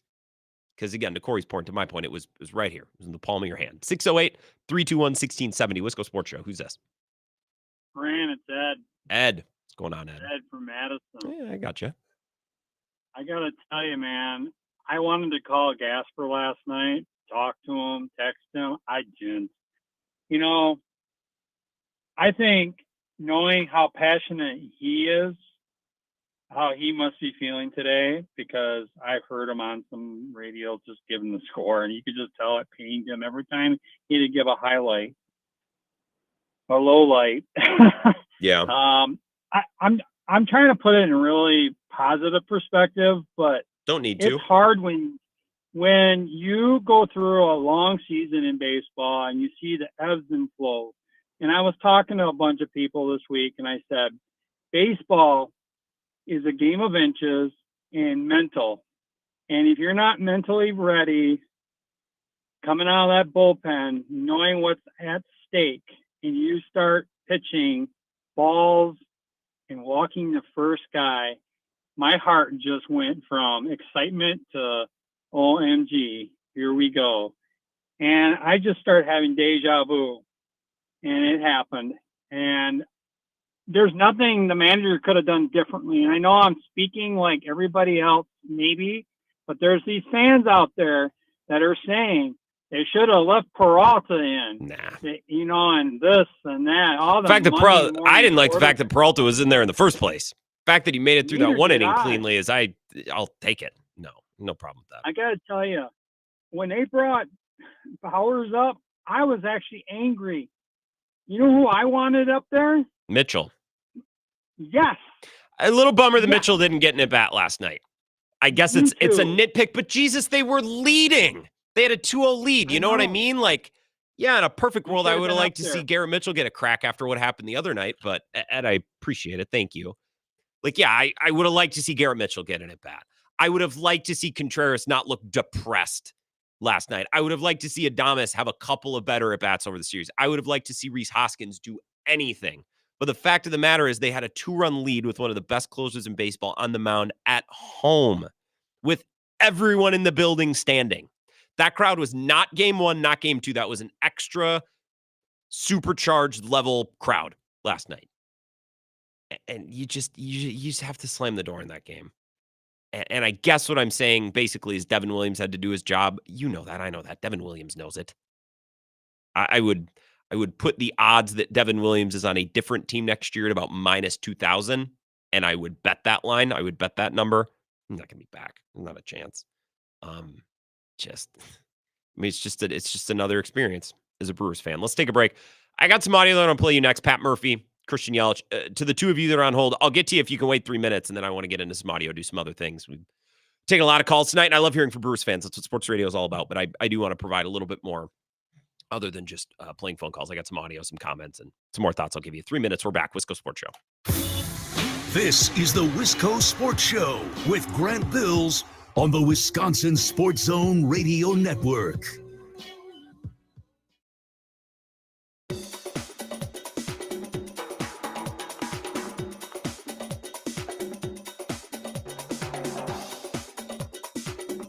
The Wisco Sports Show will resume in 3 minutes.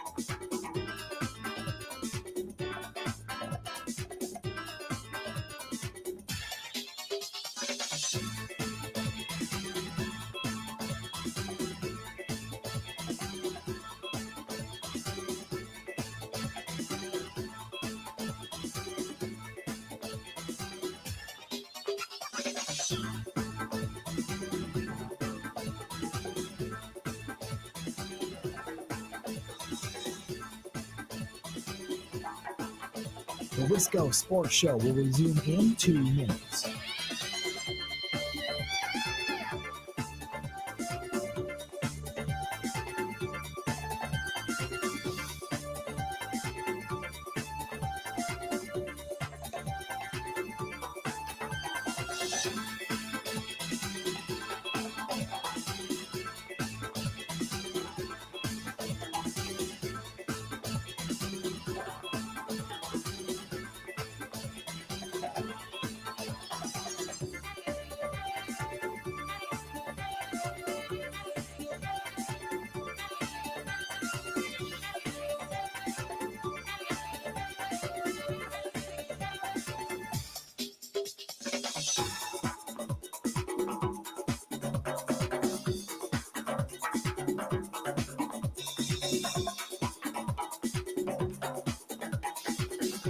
The Wisco Sports Show will resume in 1 minute.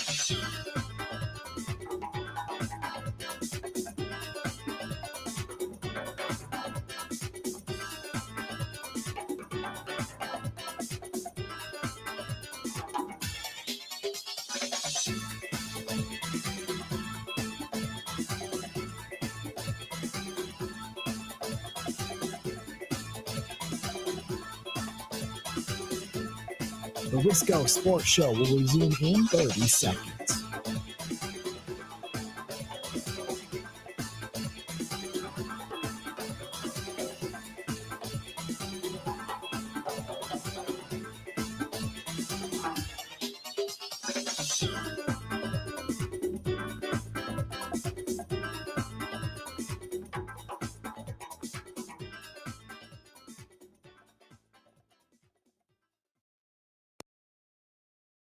For me, it was talking to Uke. That's kind of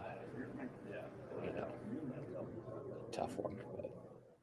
But all the other stuff is it is what it is. It's a tough way for your season to end. But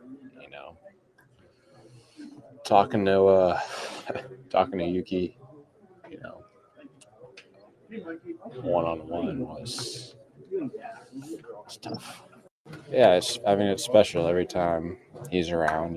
It's you shouldn't take it for granted. He's the man. He means a lot to this place, and anybody that's spent any kind of time here is, knows how special Bob is. T. Yelich after last night's game, tears in his eyes. Cool, great, excellent. Bob Uecker coming down, getting everyone emotional. I'll play you some more audio from Pat Murphy, kind of debrief a little bit on what the skipper said after last night's game.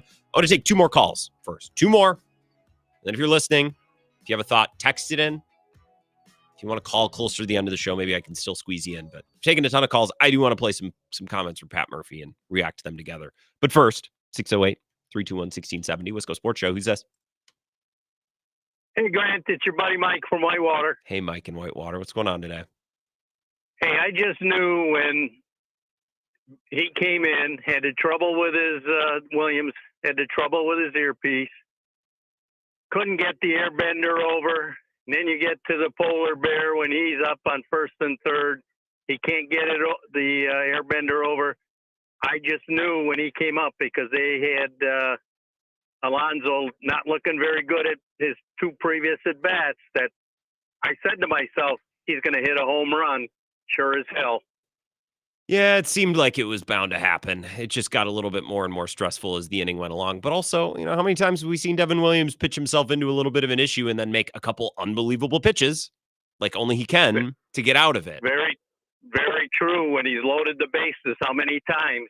I mean, I'd prefer he doesn't load the bases. Don't get me wrong, but let's not act like closers against good offenses, good hitters like Francisco Lindor at the end of a game don't occasionally induce some traffic on the bases. It happens all the time. True, but I just thought myself that he didn't look sharp and Alonso was going to make us pay, and he did. Yeah. I mean, you mess around, give him enough opportunities, and Adames had those opportunities. Hoskins, Contreras, they had opportunities. Didn't come through. Alonso did. Again, I'm not blaming the offense. They were up 2-0 at home with their elite closer on the mound. Devin Williams has to do his job, but I don't know. I'm just trying to be all encompassing. I don't want to seem like I'm blaming all Devin Williams, but maybe I should. 608, last call, 321-1670, Wisco Sports Show. Who's this? Hi, sorry. Am I on? And this is Joe. I'm from Madison and longtime follower of yours on socials. And hey, Joe. This one hurts, man. This one hurts. I've never been compelled to call in on a show before, but, after last night, I feel like I have to kind of speak some peace and talk about what happened last night. And all I could say is that as soon as he walked Lindor, there was trouble. Then Nimmo gets the hit, and it's first and third, and I'm thinking, okay, he's done this before. Mm-hmm. But then he's throwing a changeup. And he is apparently, I don't know if there's any truth to this. Apparently, rumors are out there that he's tipping, but I'm not going to speculate on that. All I could say is that all I needed to know about how I felt last night was well encompassed by the way Jeff Levering sounded on the post game. Mm-hmm. That was crushing. I mean, people are comparing it to the Seattle game 10 years ago, and quite frankly, I'm with them on that. I mean, This might even arguably be a cut above just because it was at home. The place was rocking like it had never rocked before. Yeah. And, no, the stakes, and this is where when we're weighting, playoff losses and moments against each other, the stakes were higher in 2014. That was go to a Super Bowl. But if we're just in a vacuum measuring, what happened, I don't know that it's on par with 2014, but it's damn close, Joe. Yeah, no, I get that. But yeah, no, that's really all I have to say. You have a good weekend, and thanks for having me. Yeah, thanks, Joe. Joe and Madison, appreciate you calling. Yeah, this is Levering and Euchre last night in the postgame. This is kind of what Joe's hinting at. Well, New York down. They did it. And the crew will have it end here tonight. Really a crushing end to what was a fabulous season for the Milwaukee Brewers. I'm telling you, that one had some sting on it. Yep. I don't have much to add when I was listening. I cut that from the broadcast last night. I had the radio broadcast on my laptop so I could sync it up with the TV broadcast, mute the TV, and I really like that. I don't often do that because I'm honestly, I'm just not someone that complains about announcers a whole lot. Like, I think most television announcers are pretty good. There's some that I like more than others. But if you talk to some sports fans, like, that guy sucks, that crew sucks. Everyone can't suck. These are the people who are the best at their job in the world, who are calling NFL games, calling playoff baseball games. It wasn't an anti-ESPN thing. Glanville and Boog, I've enjoyed them. I enjoyed them the first two games. It's just like, well, with Uke in the booth, and I really like Jeff Levering. I'm like, I wanted to listen to them last night, and kind of sitting there listening to some of their commentary on the post game. It's like, oh my God. Like, Pat tweets in and says there's a clip. There's another clip of Levering signing off. Let me find it. Hold on. I'll be able to find it. I didn't bookmark it on Twitter. It's the one thing that I didn't bookmark. Here it is right here. This is courtesy of the Brewers WTMJ, Jeff Levering. We will, yep.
I am going to shoot myself. I haven't been that sad listening to any Brewers related audio.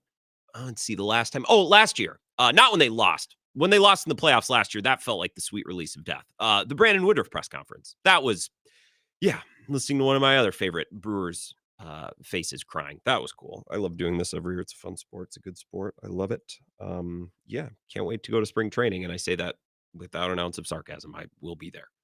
So that's sick. 5-minute break. That's cool. That's good. I'm glad we listened to that. Thank you, Pat, for requesting that on the air. 5 minutes. We'll be back. This is the Wisco Sports Show with Grant Bills on the Wisconsin Sports Zone Radio Network.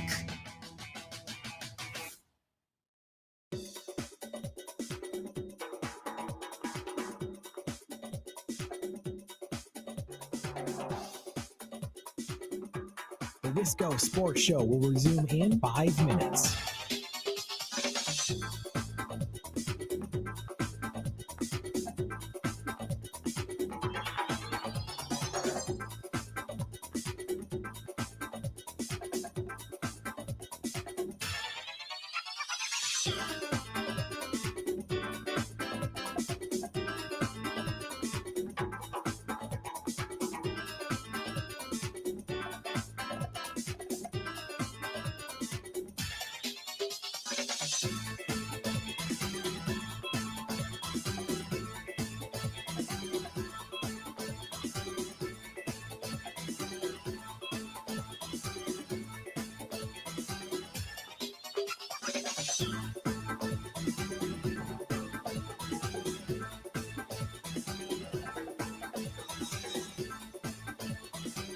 The Wisco Sports Show will resume in 4 minutes.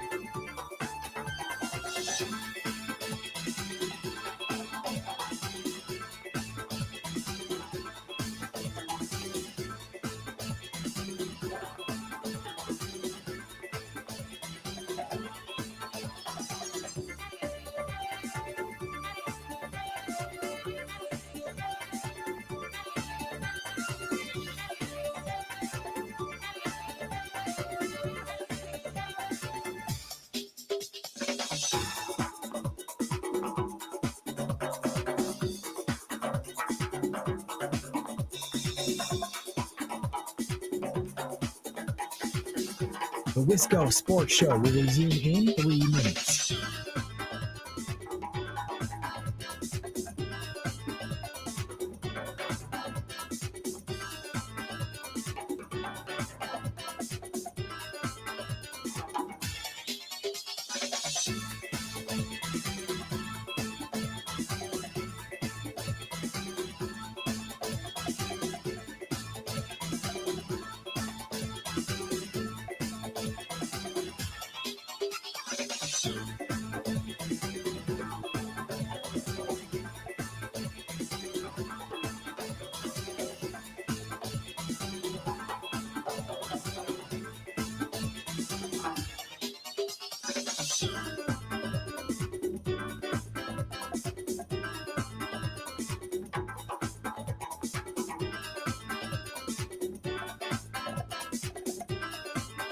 The Wisco Sports Show will resume in 2 minutes.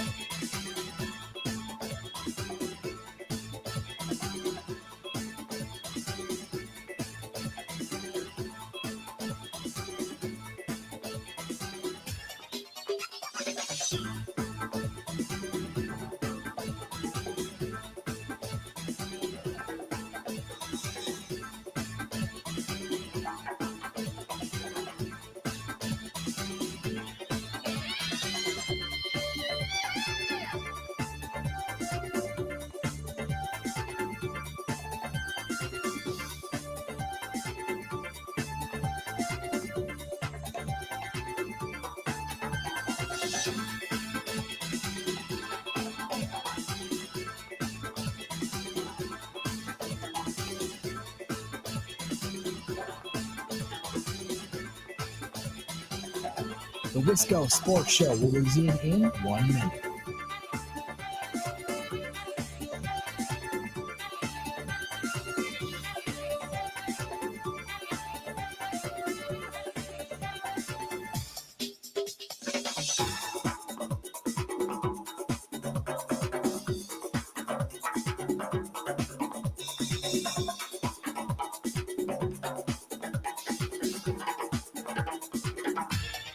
The Wisco Sports Show will resume in 30 seconds.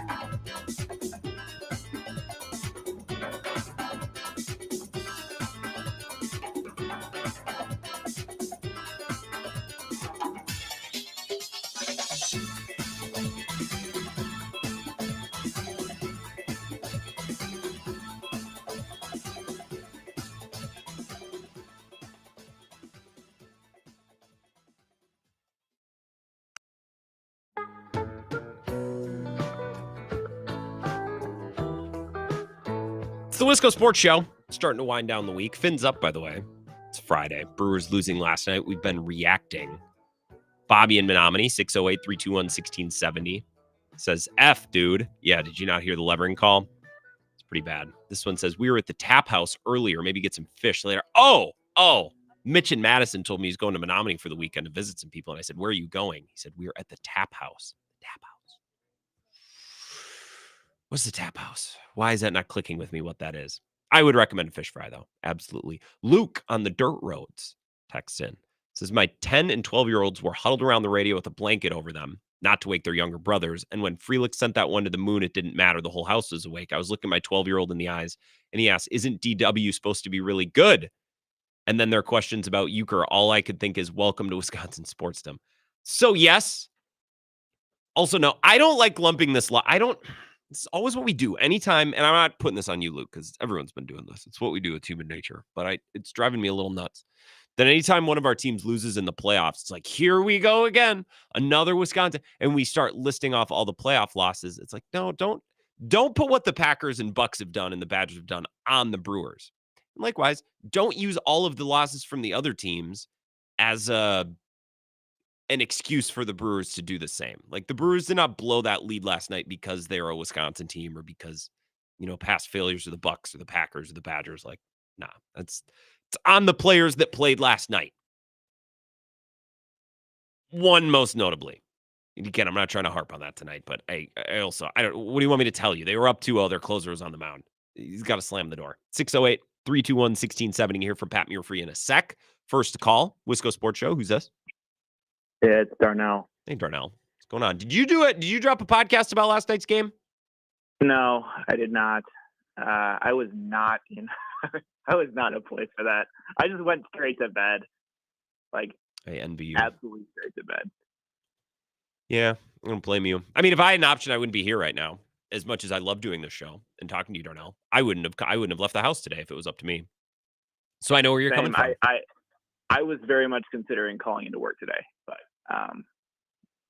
that just wasn't in the cards for me. So that's I went into work, did my thing, and tried to stay away from sports media as much as possible because it takes a couple days to, especially like, I know you just said let's not lump this in with other sports failures. No, you're good. Go ahead. But this is just they all hit slightly the same, right? Not they are all different, but they all hit just little different parts of the same heart, And this one was just one of the latest blows, and I don't know if it's my old age now compared to being a child, but I don't know if I'm going to bounce back from this one quite as quickly. I did have a thought last night, and again, I know we said we're not going to cross sports and bring in our other teams, but to invoke 2014 for a sec, I think 2014, and a lot of Packers fans would tell you this, kind of chipped away at a lot of Packers fans. Not that they'll never get excited again, not that they'll never get their hopes up again, but I think a lot of Packers fans after 2014 have kind of looked at every Packers team since with a little bit of a side eye. And the thought of that maybe taking place with this Brewers loss crossed my mind a little bit last night. Can you buy into that idea at all? I would say that among the many losses that we've endured as Wisconsin sports fans, that one is probably the most similar, just because of as much as people felt that one was in the bag. Yes. Right. Like, my dad texts me back in my I think it was my last year of high school, whatever, first year of college. He's like, "We're going to the Super Bowl, baby." I'm like, okay, first off, don't text that when it's not over. And I told him I was going to kill him and whatever. It was okay.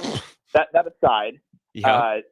It was a similar feeling last night. 'Cause you're like, okay, the stars are aligning. The two most unlikely people to hit postseason home runs just hit home runs back-to-back pitches. Mm-hmm. Like, there's no other outcome besides Devin Williams coming in and just shutting this down, and we're off to Philly, right? Mm-hmm.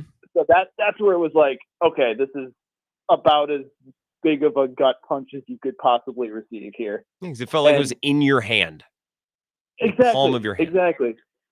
And a side note, right as that happened, and I'm speechless, staring at my TV, like just completely speechless. Not yelling, not being pissed, not anything, just dumbfounded. And my wonderful wife goes, "Well, at least it's only the top of the inning." And I'm like, yeah. Oh, okay. I grounds for divorce there. Sweet thought. Yeah, I watched bottom of the ninth. Darnell, I appreciate it. I watched the bottom of the ninth, but I'm like, it's cooked. It's done. It's over with. Here is Pat Murphy saying that the game felt like a tragedy which thank you for the observation. We all watched. I love this team. I love them. I love what I'll never be able to duplicate 2024. And it didn't end the way we wanted to. And tragically, actually, it felt like it. It felt like a tragedy. It did. Thank you for that, Murph. He was asked if he talked to Devin Williams. This is after last night's game. If you love them, sometimes you let a loved one sit, and other times you let them know. And I told him, out of this disappointment, out of this situation, you will grow. You will rise again, and something good will come out of it somehow. I was talking to a Brewers person who was in the clubhouse last night and was in the media scrum. I said, so Devin met with the media. What was that like? And they said, well, actually, he was really good. Like it was a real moment of maturity. And I responded, that's nice.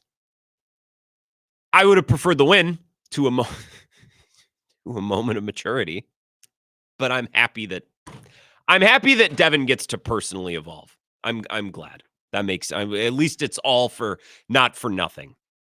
Devin Williams. Pat Murphy talked about how it was a great script. Everything lined up. It was a great script for us, and Devin's been as good a closer as there is in baseball for 2.5 years that he's played. He was injured most of this year, but he's been unbelievable. And I'd give him the ball again tomorrow in the same situation, and any other game I'm involved with, if we have a lead, and I give Devin the ball.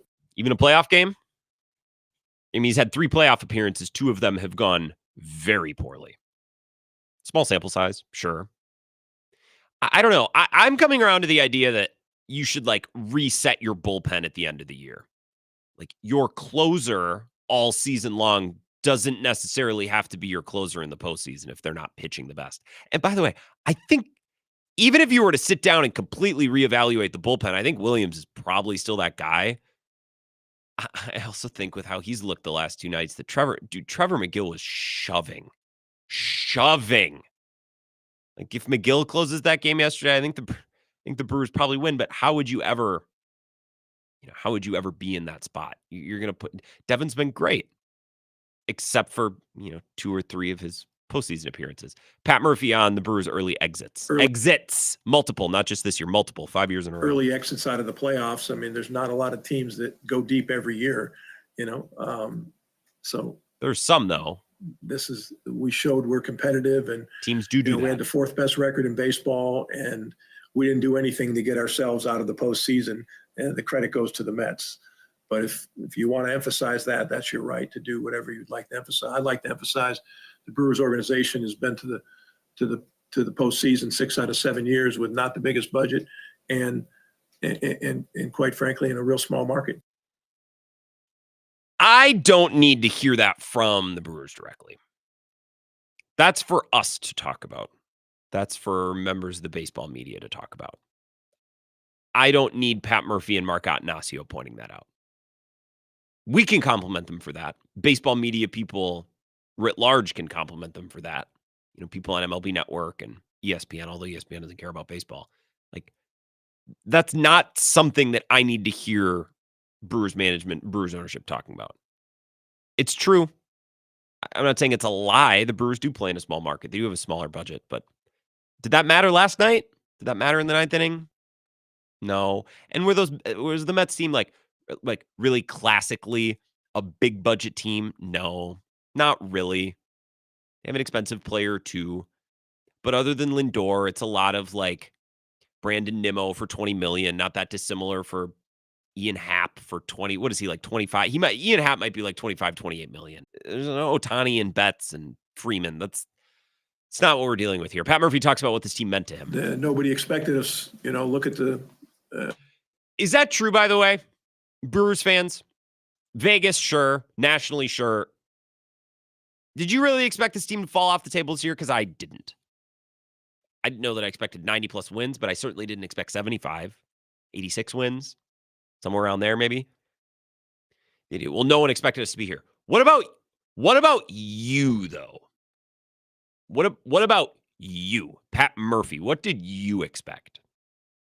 What did people in the building expect? I care more about that than what people on MLB Network. I could not care any less about the preseason predictions from pundits on MLB Network and ESPN. Vegas win totals are Vegas win totals. Those are a mathematical representation of what smart people believe to be probable outcomes. That's different. That's the idea, well, no one expected this. Yeah, but did you expect it? Because I kind of did a little bit. 90 wins, they won some more games than I thought they would. A lot of people thought they'd fall off the table. I didn't think they'd fall off the table. Did the Brewers think they'd fall off the table?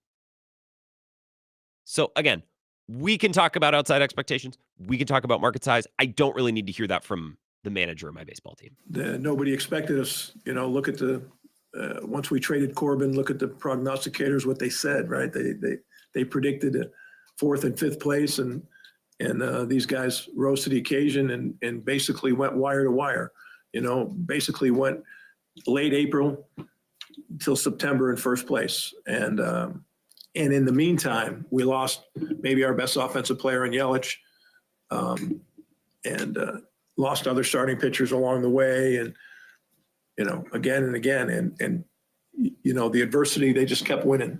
And I'm really proud of them. Last one, Pat Murphy. The organization has been commended for going to the playoffs 6 of the last 7 years. He continues on that theme. I mean, you can look at you can look at history if you want, but I think the best part of history, if you want to report on history, is the Brewers have been to the playoffs 6 out of 7 years with one of the smallest budgets in the smallest market in baseball. So I think that's something that the organization should be commended for. 2 in the 9th inning. All that can be true, by the way. I'm not saying that Pat Murphy's lying. He's not. But budget and payroll, none of that came into effect last night. None of that mattered last night. Yeah, the Mets have big payroll. A lot of it's injured. A lot of it's guys who aren't there anymore. A lot of it's guys who are overpaid. So this is not Ohtani for, 70% of $1 billion or whatever he's making. Like, that's not what this was. So I agree. Like, the Brewers deserve credit. They've gotten credit. I think Pat Murphy's going to win Manager of the Year.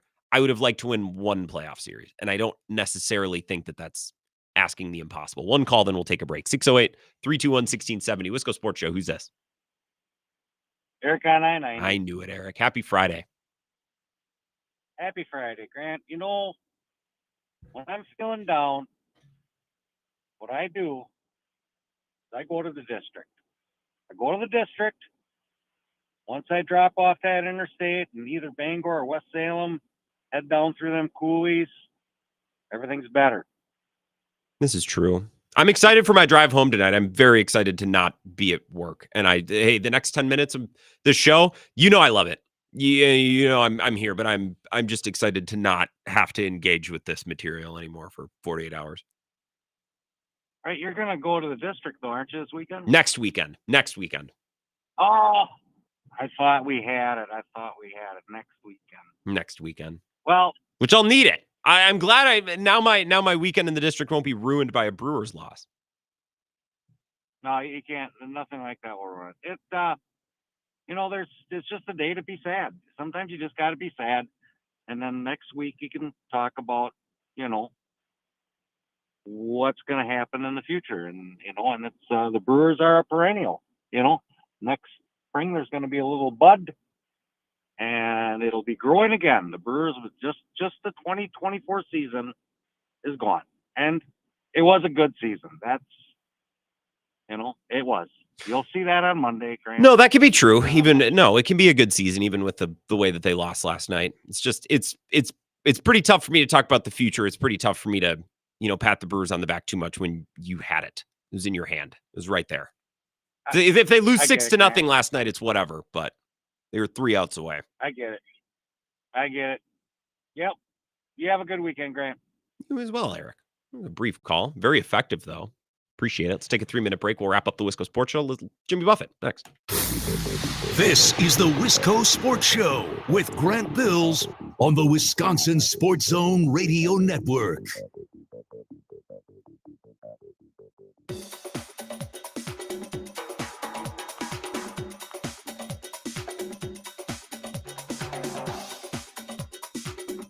The Wisco Sports Show will resume in 3 minutes.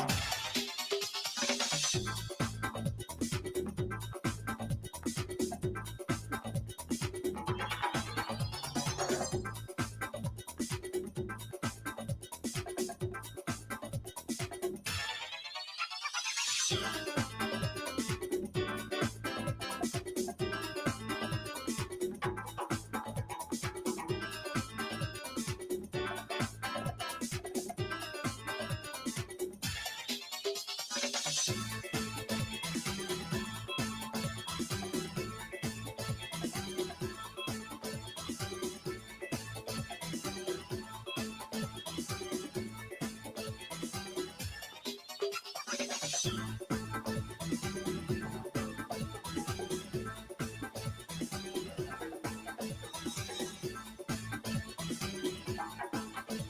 Wisco Sports Show will resume in 2 minutes.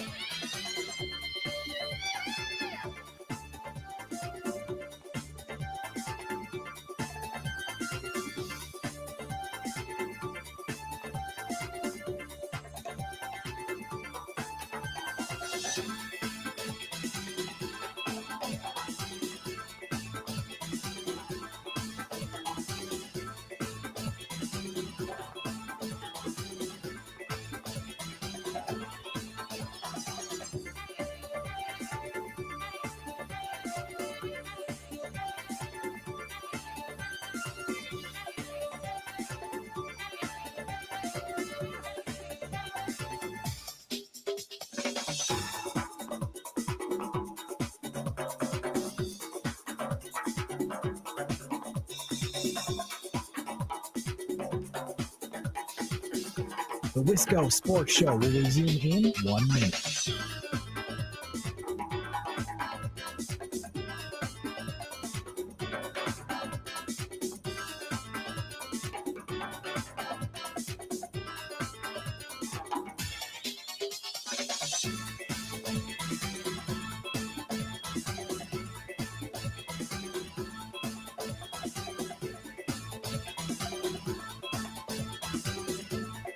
The Wisco Sports Show will resume in 30 seconds.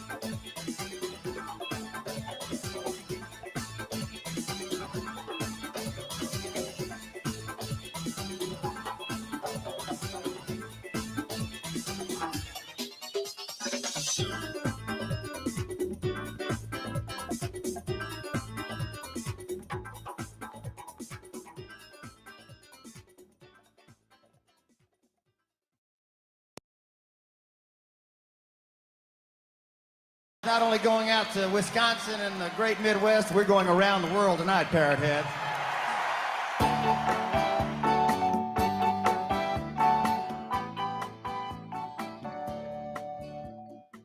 Final segment, last couple minutes of the Wisco Sports Show. All things considered, a fine show tonight. I'm fine with the last 2 hours. I was not at all excited about coming to work today. Still not that thrilled to be here, if I'm being 100% honest, but such is sports fandom.